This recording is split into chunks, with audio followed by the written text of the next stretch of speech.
میرے حضور آ گیا اور پھر اگر وہ توبہ کرنے والا جوان ہو تو پھر تو اللہ بہت خوش ہوتا ہے، بلکہ رسول کریم نے ارشاد فرمایا انا حبیب اللہ، میں اللہ کا حبیب ہوں۔ اور پھر فرمایا الشاب التائب حبیب اللہ، وہ جوان جو جوانی میں توبہ کرے وہ بھی اللہ کا حبیب ہے۔ کتنا بڑا اعزاز ہے۔ تو کہا او بھاگنے والے آجا پلٹ کے، اس کی رحمتیں آوازیں دے رہی ہیں۔ ویسے اس کی رحمتیں تو ہر دم ہر لحظہ بندے کو پکار رہی ہوتی ہیں، لیکن یہ رتیں اور یہ موسم، جس طرح کا موسم آج آپ کو مجھے میسر ہے، یہ اس کی رحمتوں کی عمومیت کا اور اس کی رحمتوں کی فراوانی کا موسم ہوتا ہے۔ اور حدیث میں آتا ہے کہ قبیلہ بنو کلب کی بکریوں کے بالوں کے برابر گناہ گاروں کو جہنم کی آگ سے آزاد کر دیا جاتا ہے۔ وہ بد نصیب شخص ہے جو ایسی بابرکت راتوں کے دامن میں بھی حصہ وصول نہیں کر پاتا اور ظلمتوں کا ساتھی رہتا ہے۔ تو رب کی رحمتیں بندے کو پکار رہی، او جانے والے آجا پلٹ کے، تیرا رب بڑا ہی کریم ہے۔ اچھا یہی کافی تھا، لیکن آگے فرمایا الذی خلقک کا، اس نے تجھے پیدا کیا ہے۔ تیرا رشتہ کہ تیرا رب لگتا ہے، تیرا رشتہ کہ وہ کریم ہے، لیکن تیسری بات یہ فرمائی کہ وہ تیرا خالق ہے۔ کتنا گوڑا ربط ہے، کتنا گوڑا رشتہ ہے کہ وہ تیرا خالق پڑھ رہا ہو تو وہ واپس آ جائے، اسے کچھ نہیں کہا جائے گا۔ جب میں کبھی بھی اس قبیل کا اشتہار دیکھتا ہوں تو میری نظر پلٹ کے اس آیت پہ آتی ہے، مالک بھی کہہ رہا ہے او بھاگے ہوئے انسان آجا پلٹ کے، تیرا رب کریم ہے، کچھ نہیں کہے گا، وہ تیرے سارے گناہ معاف کر دے گا۔ گناہ گار کی آنکھ کا پانی اللہ کے غصے کی آگ کو ٹھنڈا کر دیتا ہے۔ التائب من الذنب کمن لا ذنب لہ، گناہ سے توبہ کرنے والا ایسا ہوتا ہے جس طرح اس نے گناہ کیا ہوا ہی نہیں۔ اللہ اکبر۔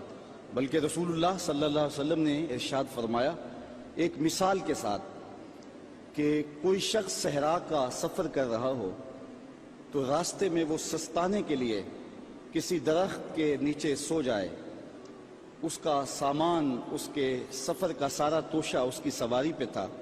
اچانک آنکھ کھلی تو دیکھا کہ سامان نہیں ہے، سواری بھی نہیں ہے۔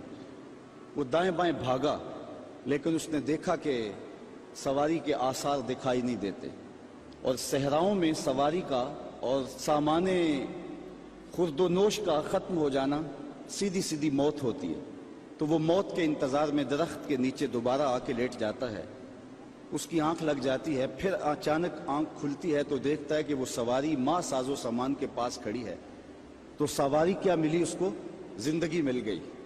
تو شدت فرحت سے خوشیوں کے ہجوم میں اتنا درک گیا کہ وہ کہنے لگا اللہم انت عبدی وانا ربک، اے اللہ تو میرا بندہ اور میں تیرا رب۔ کہنا اس نے یہ تھا کہ تو میرا رب اور میں تیرا بندہ، لیکن خوشیاں اتنی تھی جب بھی تیری قربت کے امکان نظر آئے ہم اتنے خوش ہوئے کہ پریشان نظر آئے۔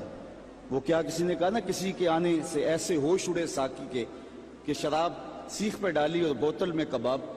تو کہا کہ اللہم انت عبدی وانا ربک، تو میرا بندہ اور میں تیرا رب۔ کہا الذی خلقک، اس نے پیدا کیا ہے تجھے۔ دیکھ کتنا گوڑا رشتہ ہے۔ تو ماں کی گود چھوڑ کے بچہ بھاگ جائے تو ماں کہتی ہے پتر اتنی ٹھنڈی چھاؤں تجھے کہیں نہیں ملے گی، آجا واپس پلٹ کے۔ تو جب خالق کی دہلیز چھوڑ کے بندہ بھاگا تو اس کی رحمتیں پکارتی ہیں یا ایھا الانسان ما غرک بربک الکریم، او بھاگنے والے آجا پلٹ کے، تیرا رب بڑا ہی کریم ہے، وہ تیرے سارے گناہ معاف کر دے گا۔ ہم تو مائل بکرم ہیں کوئی سائل ہی نہیں، راہ دکھلائیں کسے رہ روے منزل ہی نہیں۔ کار ما آخر شدو آخر زما کار نشد، مشت خاک ما غبارے کوچائے یار نشد۔ جی چاندہ اس رات نو میں محشر دی فجر تک روک لواں، جے وس چلے میرا تے سونے نو حشر تک روک لواں۔